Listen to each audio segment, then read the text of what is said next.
Welcome back, everybody, to the Tomatoito Boxing Show. And what a great main event that we witnessed yesterday out in Leeds. Revenge was sweet for El Gato. Jack Catterall finally gets a decision to his favor. His name called out as a victor at the conclusion of his rematch fight against Josh Taylor. Many, of course, felt that there was a controversial decision the first go-around between these two, where many felt that Jack Catterall deservingly should have been awarded the victory on that first fight. The decision went to Josh Taylor, where he retained every single one of his titles. At that time, Josh Taylor was the undisputed champion of the 140-pound division. Many felt that that was the chance that got away for Jack Catterall, where he dropped Taylor during the fight and should have stepped on the gas and let Taylor get away, let him survive, see the fight all the way through to the end, and the judges end up awarding the fight to Josh Taylor. Completely backfired for Jack Catterall, where he could have been the undisputed champion. He would have pulled off what Jermaine Taylor did to Bernard Hopkins, where this whole four-belt era began. Jermaine Taylor lifting all the titles from Bernard Hopkins during their first encounter and then defending them subsequently. Jack Catterall could have been the undisputed champ back in 2022. The decision went to Josh Taylor. He retained those titles. So in the fans' eyes, this result that we just witnessed this weekend could have been the third loss in a row for Josh Taylor. But officially, it is not, because he got the decision against Jack Catterall and retained his titles on that fight. He would sit out the rest of 22, come back last year to fight Teofimo Lopez. He had relinquished the majority of the titles because he did not agree with the sanctioning fees, Josh Taylor, and kept the IBF. Right? Let me double check here. I believe it's the IBF title that he ended up putting on the line. That's the one that he ended up keeping. The WBO, sorry. So he relinquishes all the titles, keeps the WBO title, puts it on the line against Teofimo Lopez, and there was a back and forth in history between those two, back when Teofimo was the champ at 135 pounds. Teofimo shuts up Josh Taylor, picks him apart, beats him up, lifts the title from him. And then Josh Taylor, instead of coming back and fighting Jack Catterall, who continued pursuing the fight, the rematch with him, set out the rest of 23, enter this past weekend, May 25th, out in Leeds. The rematch finally happens, delayed from earlier this year. I believe the fight should have happened in February, if I recall correctly.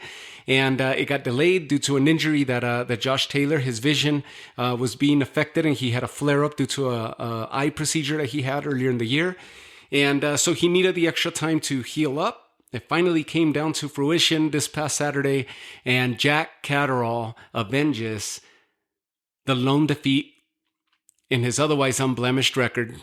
He has that one defeat to Josh Taylor by decision. He comes back, avenges that loss, and revenge was sweet for Jack Catterall.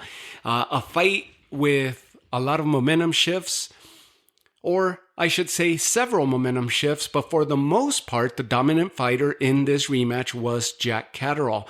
The plan changed a little bit for Josh Taylor, because rather than showing up so flat-footed like he did in the first go-around and trying to initiate and establish his rhythm late in the fight, where by the time that he started doing so, he ends up getting dropped because Jack Catterall had his rhythm already. He had his number on that first fight. Well, this go-around, Josh Taylor establishes the rhythm, establishes the pace of the fight, and it started paying off for him. Especially, it paid off for him. It paid dividends for him late in the championship rounds, where Jack Catterall was visibly tired, gasping for air, starting to slow down, roaming around the ropes. Nonetheless, his countering was precise. Josh Taylor established the pace, took the fight to Jack Catterall rather than starting slow. He took the fight and controlled the pace. Jack Catterall obliged, and the story of the night was his jab. Controlled Taylor with his jab. 1, 2, 3, 4 jabs at a time, keeping Josh Taylor in his tracks. And when Josh Taylor would come in, Catterall would counter with a flurry of or a combination to clear out space and create distance. And Jack Catterall controlled the fight in that sense. He let Taylor dictate the pace.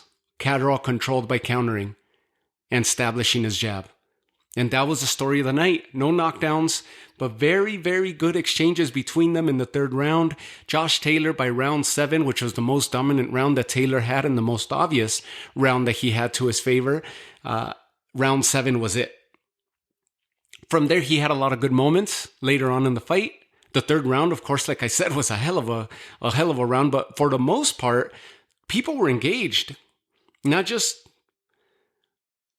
people watching via television, but the people in the arena were engaged. They were on their feet for the majority of the fight. They were clapping, they were screaming, they were fully engaged with the fight because it was that meaningful. But these guys showed up to fight. They showed up to tear each other's head off, and they were doing so. And it was just a styles. The complement of styles was favoring Jack Catterall once again, because Josh Taylor would get into the pocket, would want to fight in the pocket, and would hesitate. His punching is just not there. His reactionary gap or his reaction time is not there. He gets in perfectly and then fails to throw. You saw him multiple times where he hesitates to throw a punch. He clearly opens his face up. He has full visual of what he wants to do, but doesn't throw the punch, and Catterall will sneak in a jab or an uppercut. And then it was a wasted opportunity for Josh Taylor. It happened multiple times during the fight. By round 11, Josh Taylor having another successful round, walking Catterall back, hurting Catterall. He lunges in with his left hand, connects, but leaves his face fully open. And Jack Catterall throws a left himself, an overhand left, catches Taylor flush, just square down the face, the glove covering the entire frontal portion of Josh Taylor's face, stumbles him back, hurts him badly, doesn't drop Taylor, but he is stumbling back, walking backwards towards the ropes.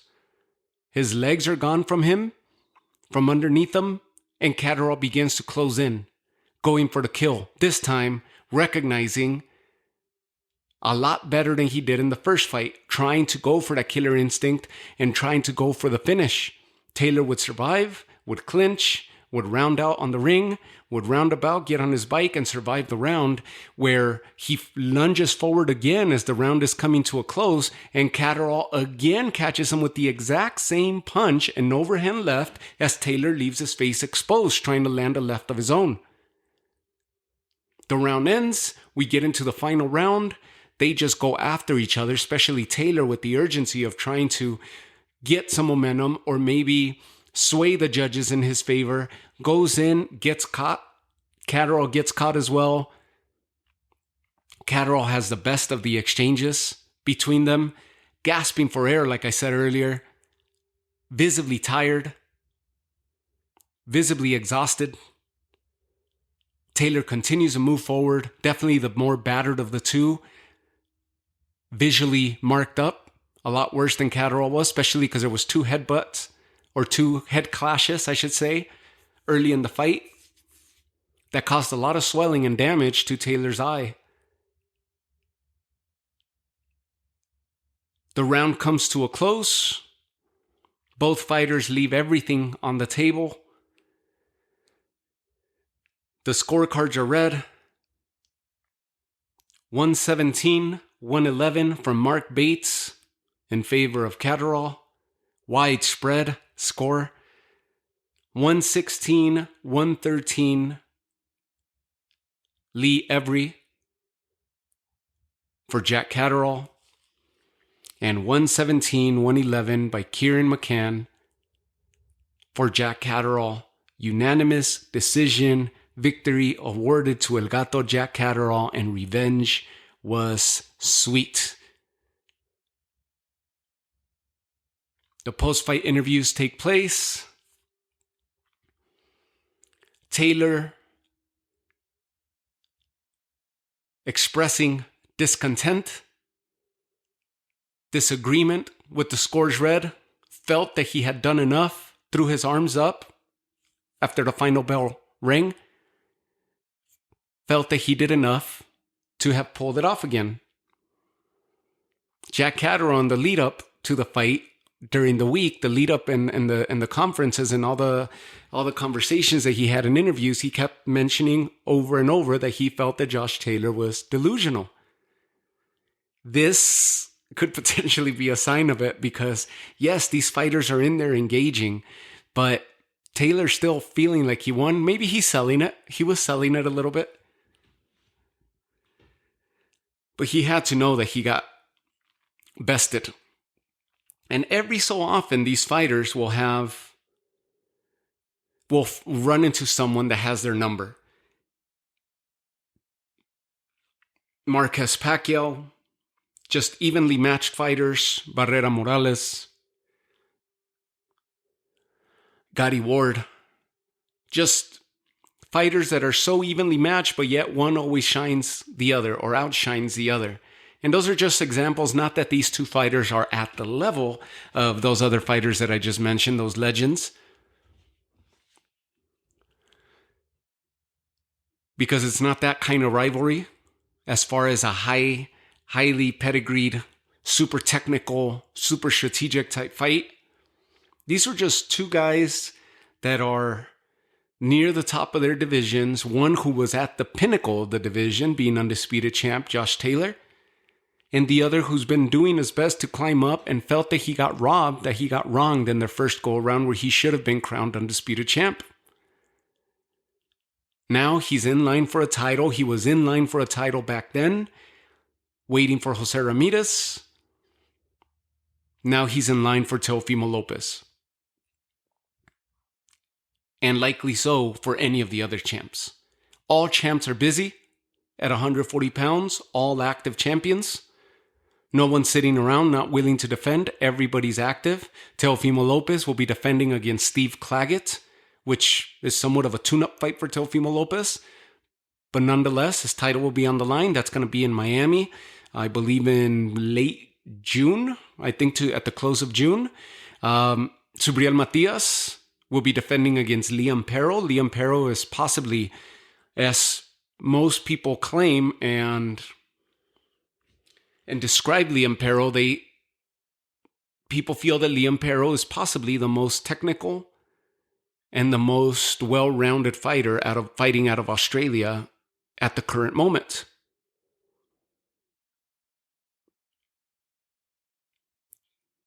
The most well-versed as far as boxing pedigree is concerned. Liam Perro has all the hype behind him, and he's going to be challenging Subriel Matias for that title. And then Rayo Valenzuela moving up from 135 to challenge Pitbull. Pitbull becoming the newest of the champions to join the ranks. Devin Haney, that whole drama going back and forth between Ryan Garcia and the tests, A sample, B sample, both failed for Ryan Garcia. There's disputes. There's hair follicle samples now that have been gathered from Garcia and being tested. And so that's going back and forth. The New York State Commission has a meeting coming up. So they're going to decide to see if they're going to overturn that victory and turn it into a no contest, giving Devin Haney his O back. That whole mess is going on, but Devin Haney looks like he's going to be in a purse bid. And I can't remember against who. Let me see if I could find that for you guys. Let's see. Devin Haney. Because for some reason, I can't think of the name.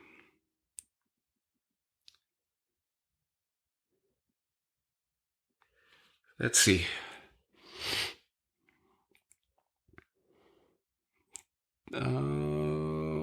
Sandor Martin. Wow, how could I not think of that? So Sandor Martin, who gave headaches to Teofimo Lopez. Sandor Martin is going to be, that purse bid is happening late June, I think June 22nd or so. And so then Devin Haney, who managed to retain the title. My opinion, or at least to my knowledge, if a fighter doesn't make weight, which was the case with Ryan Garcia, then if he won the fight, he would not be eligible to become the champion for that organization because he failed weight. He didn't meet the contractual weight or the agreed upon weight. So Garcia winning the fight was not going to become champion, but he would still become the winner. Then the whole Osterine thing and the failed test came about with Snack and Vada and all this stuff going on there. So to my knowledge, the fighter that would lose, even if it was a champion, well, the title would be considered vacant. But because of this failed samples and drug test and all this, it looks like the WBC allowed Devin Haney to retain the championship, now going to purse bid to put the title against the next challenger in line, which is Sandor Martin. And that's a tough fight for Devin Haney as well. And regardless whether the victory gets overturned, if he gets his O back, you guys know that I've been a big Devin Haney fan. You could keep me honest, humble me if you want. Go check out the rest of the catalog that I have out there and all the fights that I've covered for Devin Haney or of Devin Haney. And you guys know that I'm a big fan of Devin Haney. But let's just call it like it is. Who cares about this whole... I mean, yes, it's a big deal, the whole failed drug test and all this, and the claims going back and forth of Snack, and that Devin Haney has his hands dirtied as well and muddied. This whole back and forth going on, regardless of what comes of that, if we just move that aside for a second, what we witnessed with our eyeballs, the beating that Ryan Garcia gave, and what we're seeing here is that it was a very, very small portion, and from what a lot of experts and doctors are saying, is that the trace that was found in Ryan Garcia, and I'm not disputing this for Ryan Garcia, I'm not taking a side. All I'm saying is that everything that I've read, the trace, the amount, the minuscule amount that was found in Ryan Garcia's body for Osterine, positive for Osterine, and whatever else they found in there, Nandrolone I think was the other one, according to these quote-unquote experts, those amounts were not sufficient or would not have sufficed to have created that big of a difference in his punch output, in his strength. It wouldn't have made a difference. What we witnessed was Devin Haney continue to get caught by the same left hand. Even though he saw it, he knew it going into the fight, prepared for it supposedly, and continued to get hit over and over with the same punch that continued to cause damage to him and had him dropped multiple times in the fight. What we saw was a Devin Haney that got picked apart and beat up. Now, if the positive drug test, is it wrong? Absolutely. Was it the difference maker in the fight? Just the fact that he failed the drug test, it's easy to say, yes, that was the difference maker for Ryan Garcia. But you have the counter argument of so-called experts that are familiar with these drugs saying that that was nowhere near. Maybe it helped him in training camp to prepare and to speed up his preparation because if in case he was out or started a late camp, which we all know the drama that happened between January or since his last fight with Oscar Duarte and the Devin Haney fight. We know the mess and show that Ryan Garcia put on throughout social media and the head games and the distractions. So it could have helped get him to a certain point in his camp and in preparation. But according to experts, it didn't make the difference. It wasn't the difference maker on that night, but rather the styles. And these two fighters knew each other. This was game 7 for them, the 7th time that they were facing off against one another, 6 in the amateurs. Anyways, not to sway off from that conversation, more than likely,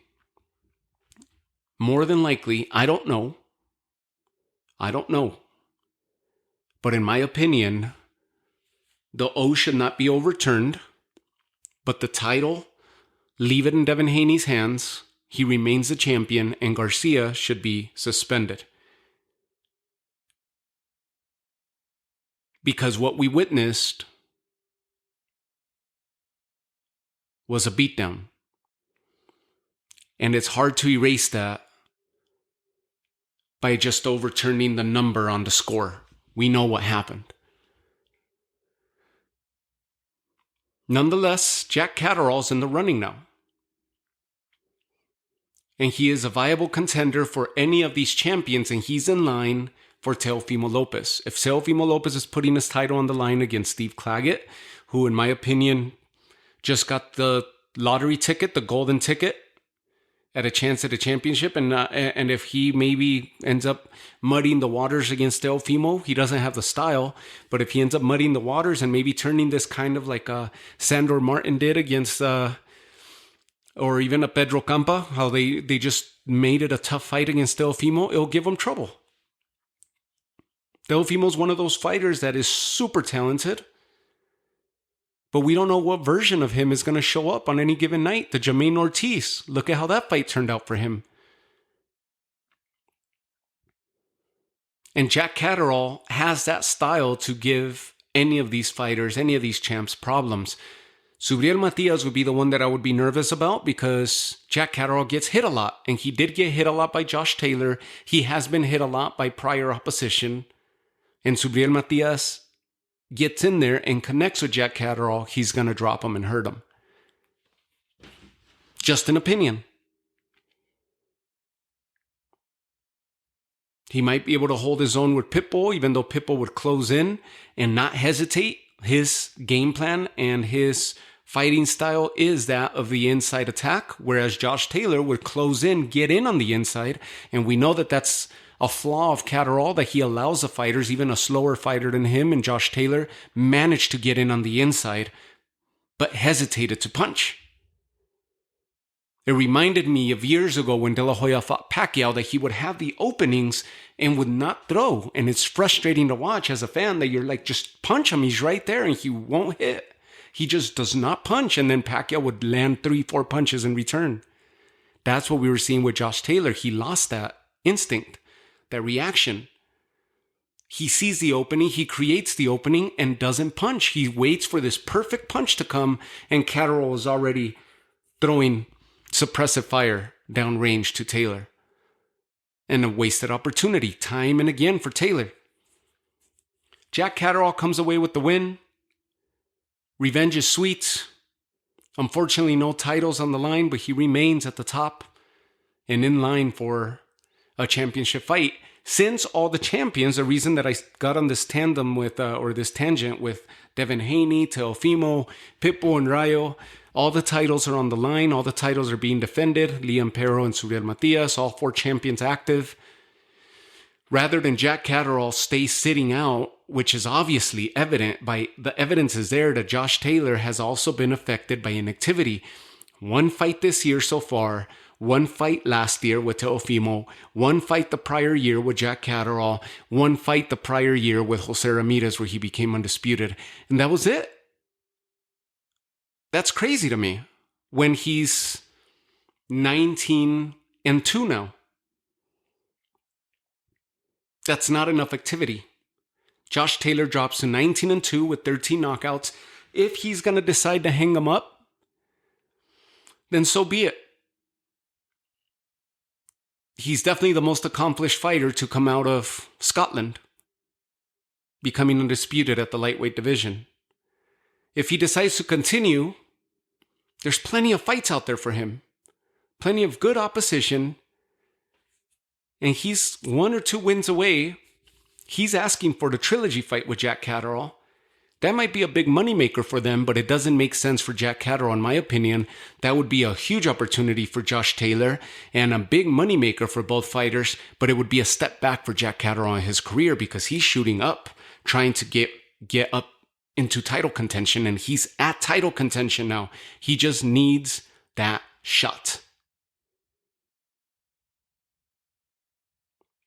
19-2, Josh Taylor with 13 knockouts. Jack Catterall improves to 29-1. That blemish to Josh Taylor with 13 knockouts to his credit. I feel like I would love to see Jack Catterall and Regis Prograis. Both who are on limbo right now. Prograis having lost to Devin Haney. Jack Catterall trying to get himself up there with the top dogs. It looks like Jose Ramirez and Arnold Barboza is in conversations to happen. Those would be two other viable opponents. But if that doesn't happen, I would love to see Jack Catterall with Jose Ramirez, Jack Catterall with Regis Prograis, Arnold Barboza with Josh Taylor. And if Ryan Garcia is going to sit out, he's the biggest money draw at 140 pounds. He looks like he's, at least from talks, he's thinking of moving up to 147 and has been talking about making a fight with Errol Spence, who at one point was a stablemate before Spence cleared out from Derek James in his camp. Who knows what's going to happen there? But Jack Catterall, I could definitely see him, and I would love to see him fight the likes of Regis Prograis or Jose Ramirez. Josh Taylor, I would love to see with Richard Comey in his comeback fight. Maybe Arnold Barboza. Those would be two good fights. Maybe even Lindolfo Delgado. I would love to see Lindolfo Delgado with Jack Catterall. That would be an awesome fight. That's a super technical, awesome fight. So that's it. Revenge was sweet. Jack Catterall finally got it done. And let's talk about the undercard real quick. Ellis Oro is one that I told you guys to pay attention to. That was the co-main event. Ellis Oro fighting for the British cruiserweight, the BBB, the Triple B of C, British cruiserweight title against Shavon Clark, who was 8-0 coming into this fight with 6 knockouts to his credit. He now improves to 9-0. Gets the 7th knockout of his career. And the reason I told you guys to pay attention to this fight is because after the knockout that Ellis Oro suffered at the Day of Reckoning against Jayo Pitaya in December, that was such a nasty knockout that to me the curiosity lied to see as to how Ellis Oro would bounce back. Because this was another knockout artist, not to the caliber of Jayo Pitaya, but a knockout artist nonetheless. And as soon as he would get connected by this fighter, how was he going to answer that call? How would he answer getting hit flush, clean by a knockout artist once again? Because these fighters are never the same when they get knocked out in the fashion that Ellis Oro was. That knockout that he suffered at the hands of Jayo Pitaya in the first round, in the opening round of their fight. And that was the case. A fight that was tightly contested. Shavon Clark was in the lead, in my opinion, in the scorecards leading into the round where the fight ends up getting stopped. It comes to an end in the 8th round. It was a 12-round scheduled fight. Shavon Clark lands a huge right hand on Ellis Oro, shakes him up and goes in for the kill, drops and stops him, gets counted out. And Shavon Clark becomes the British Cruiserweight champ. This was a vacant title.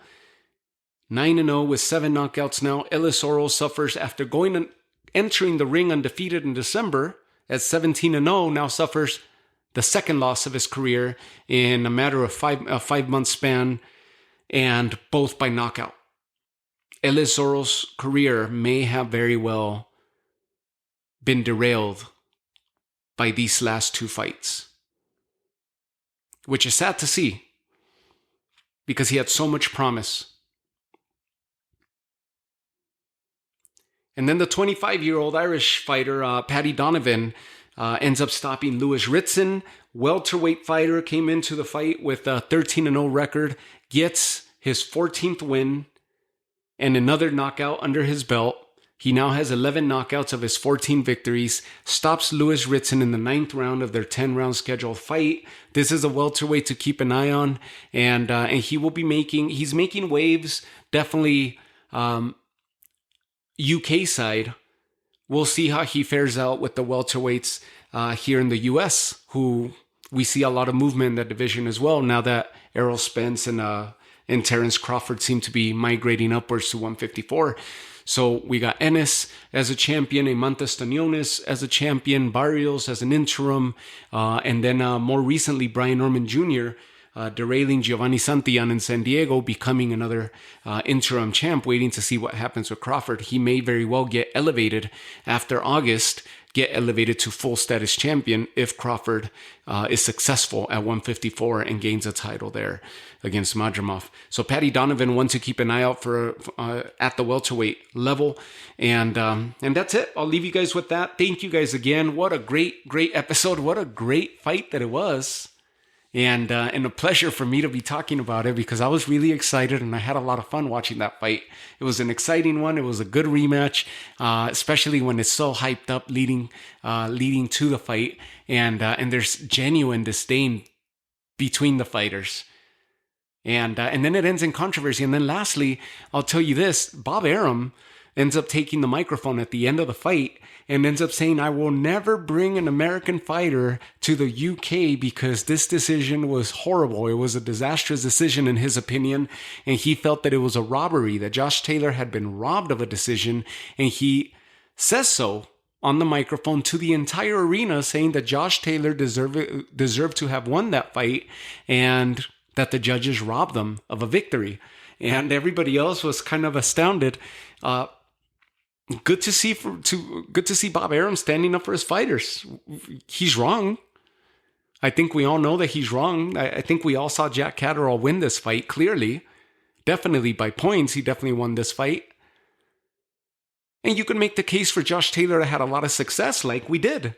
We give the credit and acknowledge Josh Taylor, what he did, the way that he established the pace, the way that he took the fight to Jack Catterall, the rounds where he found the most success. But Jack Catterall had the full body of work and ended up improving. If you look at the punch stats, he ended up landing even more punches this time around, even though as far as power punches are concerned, Josh Taylor ended up getting the better end of this encounter than that of the first fight that they had between them. But overall, Jack Catterall's punch stats actually improved in this rematch. Hence the victory. So the right man won on this one, and good to see that Bob Arum standing up for his fighters. He's wrong as to his commentary, but it's good to see that he's standing up for his fighters and for the fighters to know that their promoters got their back. That's pretty cool. So I leave you guys with that. Thank you guys again for tuning in, and I'll talk to you guys all on the next episode. Take care of yourselves. Have yourselves a great night. Take care.